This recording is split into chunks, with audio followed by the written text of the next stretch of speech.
Hey guys, welcome to our SFDC Quest channel. As a part of previous week poll series, we have asked a question which is whenever there is a business requirement where a user needs to click on a save button on a record, and the requirement is to do some automation where when certain conditions are met, a field needs to be modified on that record that is going through the save process. Whatever the record that the user is editing, be it creation or updating, one of the field on this record needs to be modified based on the logic or the business requirement that we have. So that is what we have asked. And we have given 4 options for you to choose. How would you basically get this requirement done? Option 1 was triggers, option 2 workflow rules, 3 process builder, and option 4 record trigger flows. And this is how the stats were. As a part of today's video, what we'll look at is what is the best way of achieving such requirements. Is it good to use Apex trigger, or is it good to use workflow rule? Is it good to use process builder? Is it good to use a record trigger flow, or combination of these 4 items to get our requirement done? So without any delay, let's get started. In case if you have liked this poll series, do let us know. We can run such polls and have a brief discussion on that topic. Now, in order for us to basically go through this concept, what I've done is I've created one object. Let's call that object as object C. And on that object, I've configured all these 4 automations that we have. All right. So let me quickly take you to the Salesforce org and show you what exactly I've configured. And then we can quickly run few tests to understand what is the best approach for requirements where we need to update or modify a field on a record that is going through the save process. When I say save process, it could be creating of a new record or a record that is going through an update process. I'm on my Salesforce org. As a part of this demo, I've created an object called object C, which is a custom object. You can see that from here. It's a custom object. And I've created few fields on this object for us to basically use this object for our testing purpose. So what are the fields that I've created? Initially, it has a name field, which is a text field. As a part of object creation, we have that field. And the other field that I've created is a counter field. And it is a number field that I've created as a data type. And what else we have here? We have few more checkboxes that I've created. You'll know why I've created this one, but just for a walkthrough, if you see here, I've created 4 checkboxes, one to run the Apex triggers, another for the process builder, another for running flow, another one is for workflow. So 4 checkboxes. The idea of this checkboxes is to, whenever this checkbox is checked based on that condition, that particular configuration or the customization, if it is an trigger, the customization would run. If it's a configuration, that particular automation would run with the help of this checkbox. Right? So you will get to know that shortly. For time being, there are 4 checkboxes which would decide whether an Apex trigger should run, process builder should run, or flow, or a workflow rule. Last but not the least, I have another field, which is a text area field. This text area field is designed or created for the purpose of understanding where all places this transaction is going through. So I have created this field to understand where all places this transaction is going through rather than checking the debug logs every now and then. So this is the setup that I have for this object. You know what is the object that we'll be using, and you know the fields that are there inside that object. I'll quickly show you the record, how it looks like. So this is the record on the object C. So there is a name field, which is a mandatory field. I have this checkboxes to decide which automation that I want to run. I've defaulted the counter to 0, which means if the no automations are running, this value would be set to 0. And stack trace, which is a text field, text area field, which would also be blank if no automations are running. Right? So this is the record that we'll be creating as and when we test it. So we have understood the object. Now is the time where we need to understand what are the automations that I have. So I have a record triggered flow, apex trigger on that same object, workflow rule on the same object, and the process builder on the same object. Now, what are we trying to do as a part of this requirement? As a part of this requirement, I'm incrementing the counter that I've shown you. Counter is a number field that we have discussed on this object. I'll increment it by 1 as a part of my requirement. Right? So my requirement is to increment this counter by 1. That is my requirement. And as a part of this exercise, in addition to incrementing the counter, I'll also add the stack trace from where is this counter incremented. So let's say if I'm incrementing this counter field from a flow, in the stack trace, I'll put that as flow. If I'm doing it from the apex trigger, I'll set it to apex trigger. Why am I doing it? For us to understand where is this counter incremented from, right? So that is the idea behind this requirement. So on the record that is going through the save process, I want to increment the counter by 1 and also put the stack trace from where this counter is being incremented. So that is the agenda of our testing, or that is the business requirement that we have taken as a part of this exercise. Now we'll be looking at the record flow, apex trigger, workflow rule, and process builder, how I have set it up for our testing purpose. So for that reason, I'll go back to the Salesforce org once again to show you that one by one. So we have looked at the object. Now is the time to look at what I have configured. We'll start with flow. If you see here, I have created a flow. So if you see this flow, it is a record triggered flow. I'm skipping the part of how exactly I've created it. In case if you need further assistance of how exactly you need to create this, do let us know in the comment section. We can come up with a series where we'll walk you through step by step. So we have a record triggered flow. It is on object C. And when it is triggering when a record has been created or updated. And how am I running it? I'm running it on fast field update. That means it is like a before trigger. If you have idea of apex triggers, it is like a before trigger where I'm assigning the values to the fields that is on the record that is going through the save process. So what are the things that I'm doing in my flow? If I look at this update record, so I am using the same record that is going through the save process. And what I'm asking the system as a part of this, I'm asking the system to check for a condition which says run record trigger flow. So this is a checkbox field that I've created on my object, if you remember. So this is the field that I'm using. So if this checkbox is checked, then I'm asking the system to do this two operations, which is nothing but assign this counter value and assign this stack trace. Right? So when this checkbox is checked, do this two operations. What am I doing on these operations? If you see here, I've written a formula to increment this counter by 1. Right? So here are my two formulas, which I'll show you shortly. And on the stack trace, what am I doing? I'm taking the existing stack trace and appending flow to it. So that way I understand that this update has happened from the flow, or this assignment has happened from the flow. So that is what I'm doing here. So if you want me to quickly show you the formula, so this is how it looks like.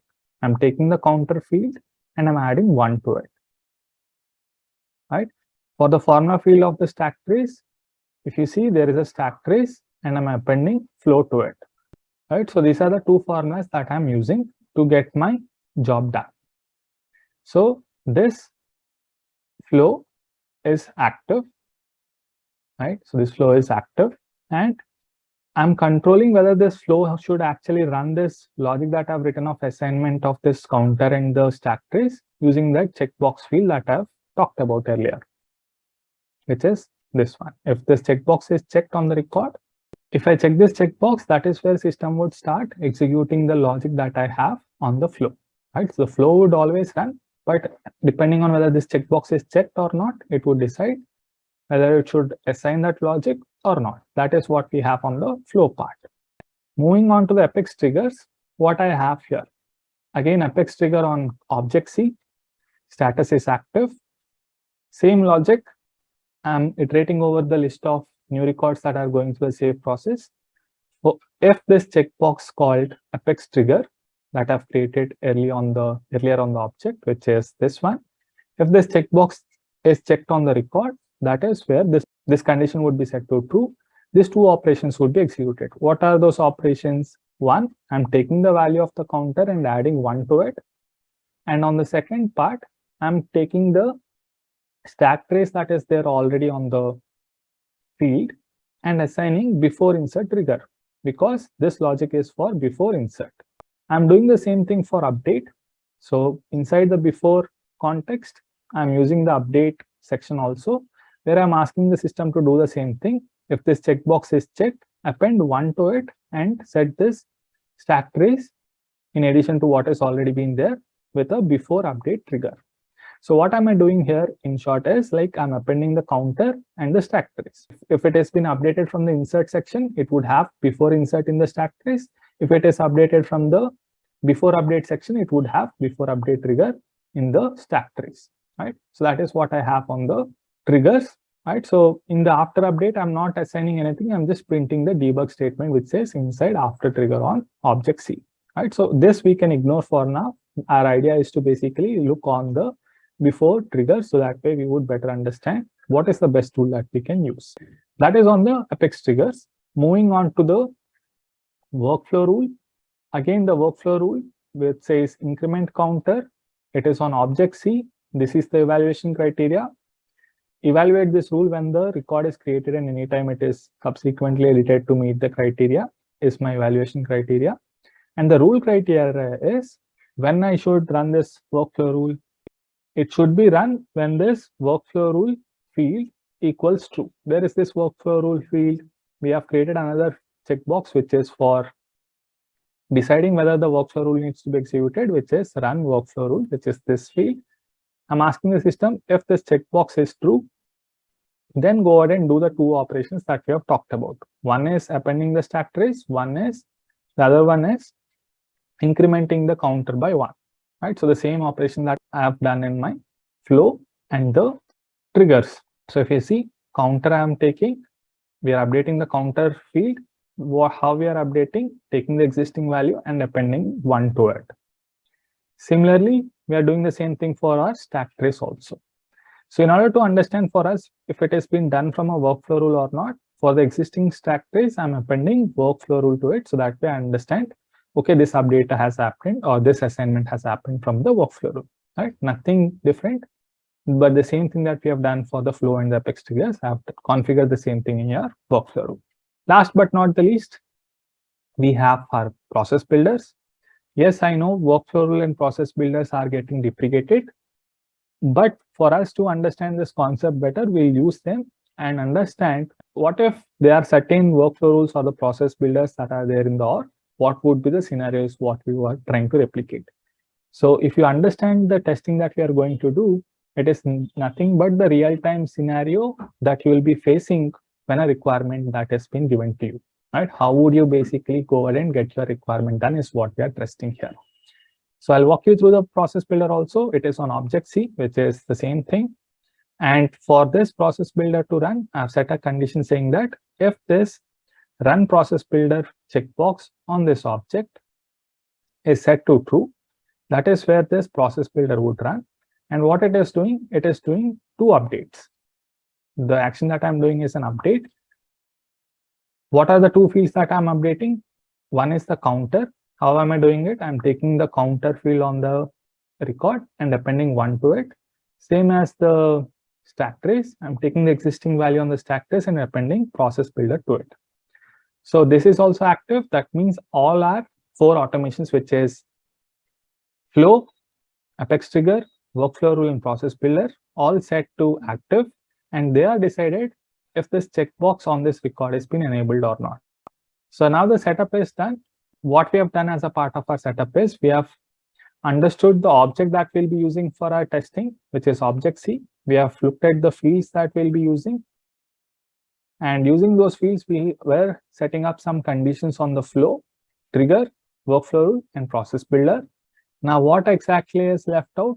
The next part that is pending is to test these scenarios and see what is the output that we would get. Now it is the time for testing. Now, as a part of this exercise, if a business requirement is given to you, you need to understand what is the best option that you can use and proceed forward. And that best option depends on the existing setup that we have in the org. So you need to do that analysis and then proceed forward. from few minutes from now, you will be able to understand what exactly I am inclined to and what exactly I'm kind of calling out. You will be knowing that shortly. The exercise that we'll be doing in the next couple of minutes is a two-way exercise. The rules are, I'll be giving a scenario, and what you need to do is you need to guess the counter value and the stack trace value at the end of the transaction. So you need to give the counter value and the stack trace. So I would request you to take the pen and paper, and for the given scenario, write down option 1, write down the scenario, or you can just number it. You will be having a matrix where you can look at the screen and write down the numbers. For the transaction 1, you can have a column like counter and the stack trace. Write down your observation, like write down what would be the output of the counter and what would be the output of the stack trace that we have set up in the org. Right, so that is the exercise that you would be doing. So for every correct answer, you would be getting 1 brownie point. Right, take a note of this count also, this brownie count. At the end of the video, feel free to let us know how many brownie points that you have got. So with that inputs given to you, we are good to start our testing. Let's go ahead and see the scenarios that we'll be looking in our exercise. So in case if you have to grab the pen and paper, pause this video, get that pen and paper. We'll be starting in 3 seconds. In 3, 2, 1, let's get started. So this is the matrix that I'll be using. Rows has 1, 2, 3, so that way it would be easier for you to quickly note down the observations. And what you need to do for this particular row, for the first row, what is your output on the counter and what is the output on the stack? These are the 2 columns that you need to fill for every scenario that I'll be testing. So if you see here, these are the values that I have. Now you might be wondering, what are these values? These columns are nothing but, if you see here, record triggered flow. I'm setting the checkbox that I have on this object to false in the first scenario. And for the apex trigger also, I'm setting it to false. For the workflow rule also, I'm setting it to false. And for the process builder, I'm setting it to false. That means for you to quickly have an understanding of what exactly I mean by setting it to false, let me take you to the Salesforce, or I'll quickly show you the record that I'll be creating. So I'll click on new. And if you see here, there are 4 checkboxes. I'll not set anything as true. So all the checkboxes would be set to false. Right. So now what I'll do, I'll give a name saying that all automations set to false. Right. So this is the testing that we are doing. So no automations would be running because the conditions are set to false. If this checkbox is false, this flow would not go ahead and execute these values. This assignment would not happen. If this checkbox is false, apex trigger checkbox is false, this logic would not run. And if this checkbox is false, this logic of assignment, this action, workflow rule actions would not be started. Last but not the least, we have our process builder. If the condition of the process builder is set to false, this logic of immediate actions would not be executed. So that means the counter would not be incremented and there would not be any stack trace. So that is our first scenario. So what I'll do, I'll go ahead and save this record. Now, what you need to do is, before I reveal the answer, write down your observation. What would be the value of your counter and what would be there on your stack trace? I'll do it for this one, and feel free to start doing it for the other records and keep a track of your brownie points. I'll click on save. And here are the results. So as soon as I click on save, the record got saved and the counter value is set to 0 and the stack trace is blank. So what I would do, I'll go back to my PPT, and this is the results that we have got for the first one. So the result that we got is counter value set to 0, stack trace is blank. So that is how we would be doing the testing. Now I have tested the results and I've noted down the stack trace for it. I'll do one more just to show you how exactly the difference is. So the second scenario that we are testing is the record triggered flow is set to false, apex trigger is set to false, workflow is set to false, process builder is set to true. Right, let's quickly test that out just to understand the difference. So I'll go ahead and create one more record. So what we need to check this checkbox?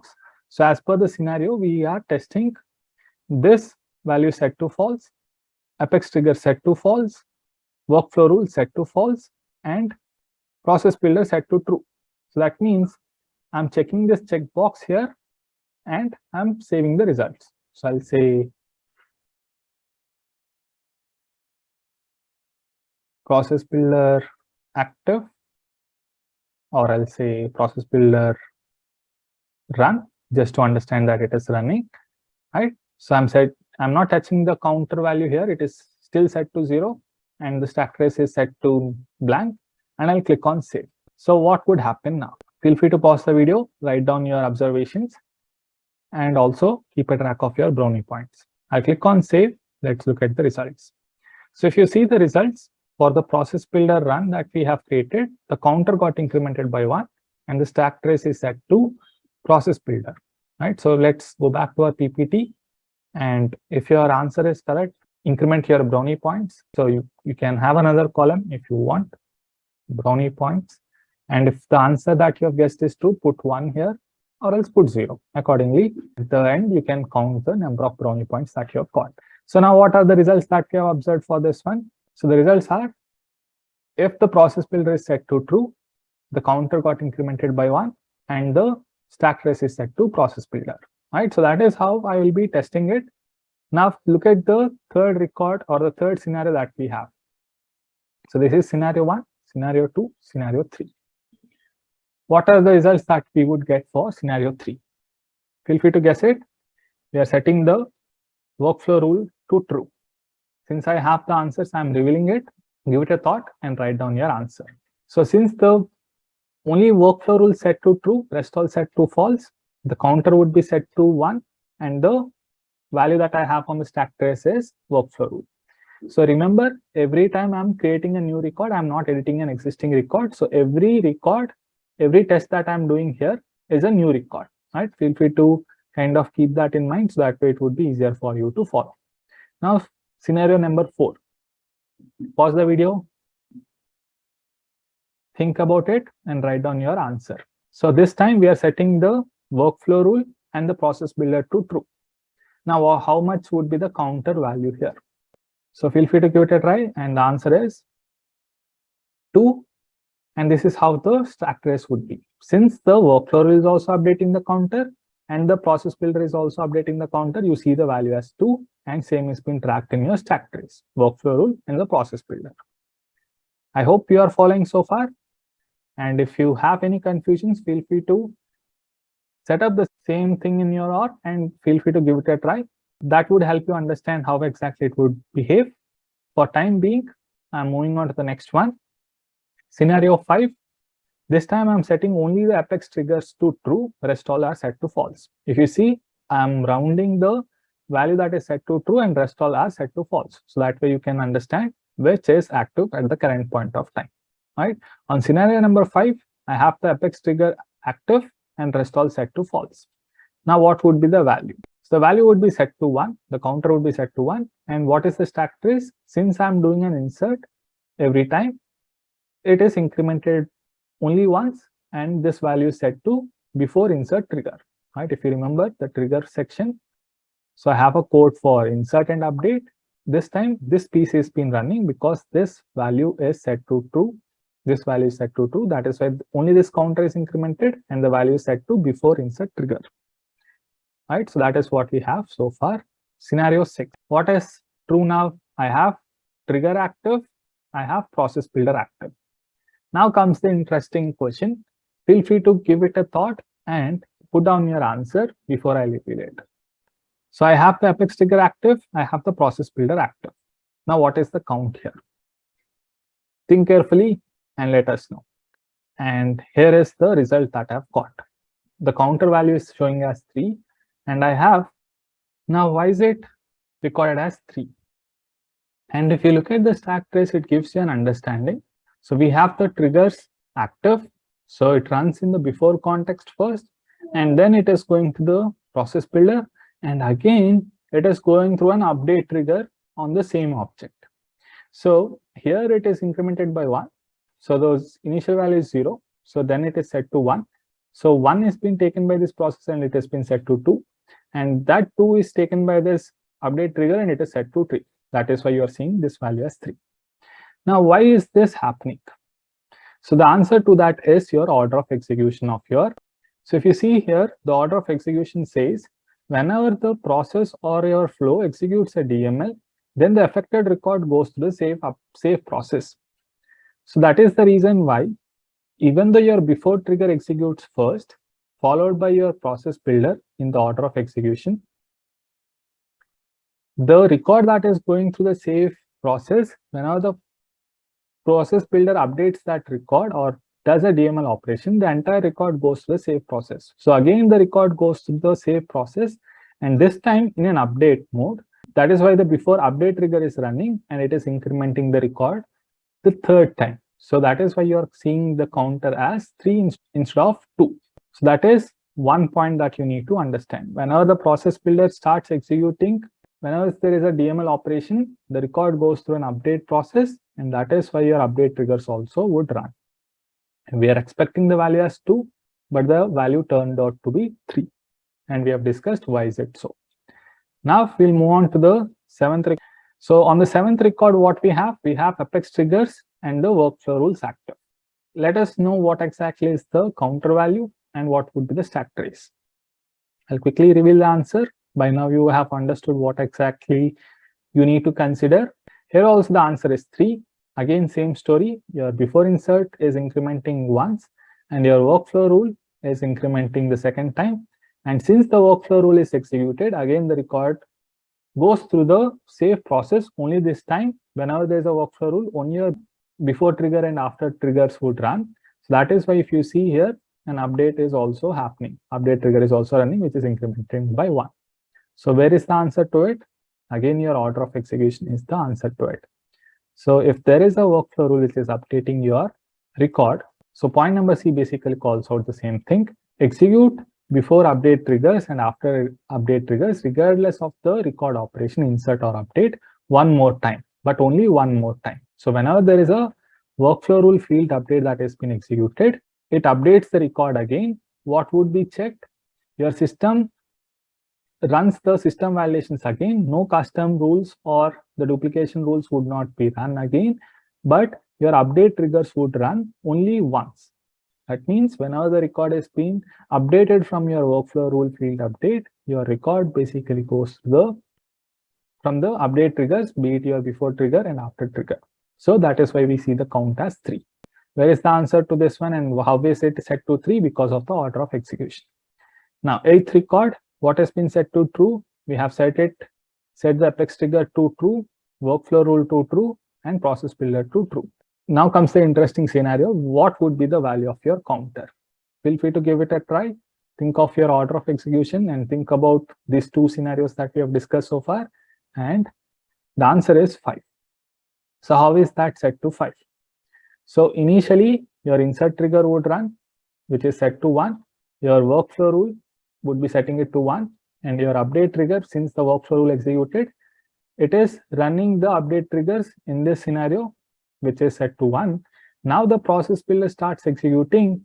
It has a configuration where it increments the counter by 1. So far we have 4 values. Since the process builder executes, it would also run your update trigger. Since the update trigger is run, it is setting it to 1. So total, we have record 5. The counter is set to 5. In case if you want me to quickly show you this one, I can show you that in action. I create one more object record where we'll set workflow rule is active, apex trigger is active, and our process builder. So we'll check this check boxes, 3 check boxes, counter set to 0, stack trace blank. I'll click on save. Let's look at the results. So if you see this, the counter is set to 5, and here is our stack trace. Right? I've just broken down that in our PPT in a nice way. Right? So that is what I've copy pasted here. Forget about that null that you see on the record. That is because when the first trigger executes, there is no value. That is why it is printing it as null, because we are appending it to a value that is there on the stack trace. Right? For time being, we can ignore that as a part of our testing. Now scenario number 9. What is the scenario number 9? We have flows active, and nothing else. So what would be the count here? So this is a simple one. So we have count as 1, and since it is updated by flow, we are seeing it as flow here. Scenario number 10. Scenario number 10. So if you look at scenario number 10, what is active? Your flow is active and your process builder is active. Now guess what would be the counter value here? Right, so since it's a straightforward one and we do not have apex triggers active and workflow rule active, the answer is 2. If there was an apex trigger active, this number would be different. Right, since that is not the case, we see it as 2, and the flow and the process builder have been added to your stack trace field. Feel free to check the brownie points if you're adding it or not, so that way the game gets interesting towards the end. So let's look at the 11th scenario, which is again what are active. We have the record trigger flow active and workflow rule active. Flow and workflow rule are active. Feel free to guess the answer. This is also a simple scenario. Think of your order of execution. The answer is 2. Flow gets executed first and then followed by your workflow rule. So no active triggers are there, and so no trigger execution is done and no process builder execution is done. So that is why this number is set to 2. 12th scenario that we have flows active, we have workflow rule active, we have process builder active. 3 things active this time, and feel free to guess the answer and reveal the answer in 3 seconds. In 3, 2, 1. The answer is 3. All right, so even though the 3 things are active, we still see the value as 3 here. The counter is 3 here, and we have flow, workflow rule, and process builder printed in our stack trace. Even though the trigger is set to false here, we have other automations which is incrementing every counter for every operation from the each automation. It is incrementing the value by 1. So that is why we see the value 3 here. Next, we have the 13th scenario, which is the flow trigger set to true, the apex trigger set to true, and nothing else. Now, what is the value here? This is a little tricky. Think about it, and I'll reveal the answer. So you would still see it as 2. The first value is being incremented by your flow, and second value is incremented by your trigger.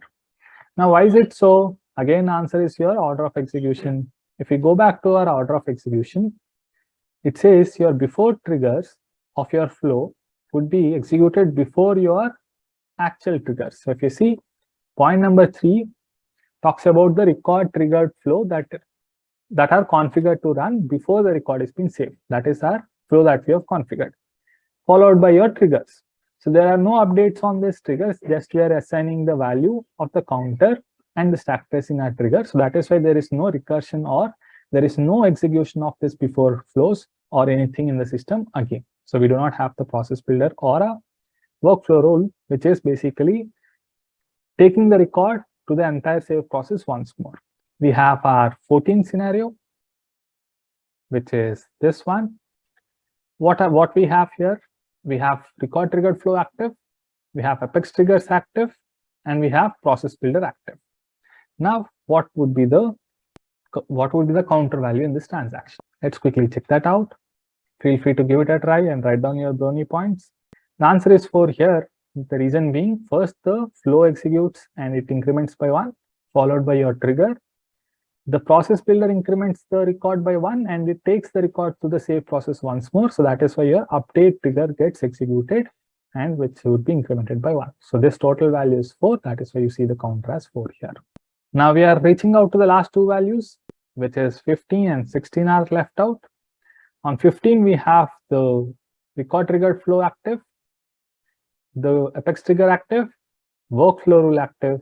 3 values are set to true and last value is set to false.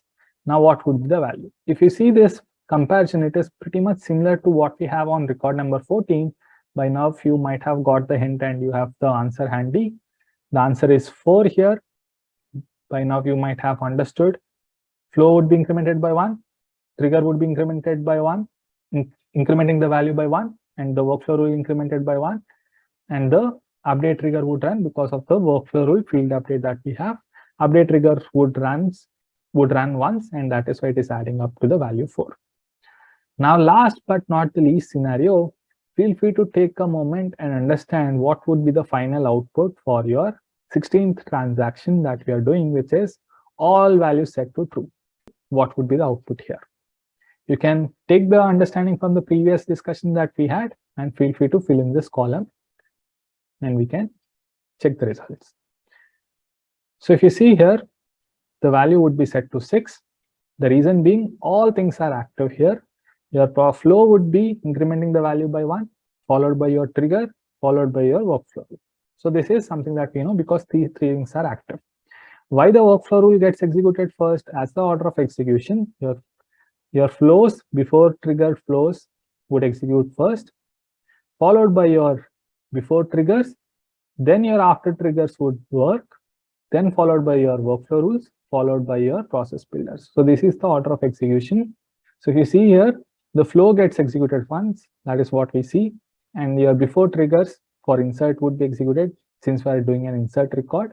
That is what has been captured here, followed by your workflow rules.